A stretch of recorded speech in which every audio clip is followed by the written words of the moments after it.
process. It makes sense. Focus on the people and processes first to Yeah. fund the other larger initiatives after that. Well, a big part of that too is operational shrink. I mean, it's really diving into how can you change things operationally, like you're talking about with internal theft and internal shrink. Can you dive into that just in a little bit more detail?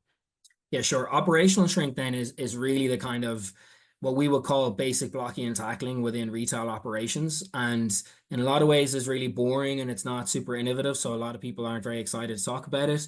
But the kind of three main focuses there would be proper inventory control. So that goes across the board from receiving practices from your DC, standardized processes for checking in DSD deliveries to make sure you're receiving the right products, the right quantities, and through to kind of your regular cadence of counting what's actually in the store, either like usually a weekly process and then underpinned by a quarterly or annual process, so you really have visibility.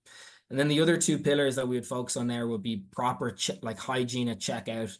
Are Hmm. people using the PLU codes correctly? What happens if a UPC is not maintained? Do they actually go find the item code or do they just scan something else?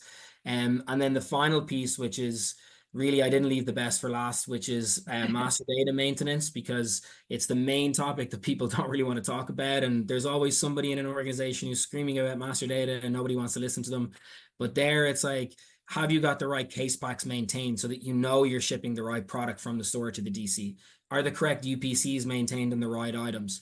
Those are really simple, like everyday tasks that a retail organization can control, but they are not very innovative or kind of quote unquote sexy. So a lot of attention isn't given to them, but they Right. can drive huge impact. And from our research, this is worth even more than internal theft. It's worth 29% of unknown shrink. So you could Hmm. tackle over 60% of your problem by two areas that are really controllable in this area. And then you don't need to focus on the kind of the big bad wolf of external theft.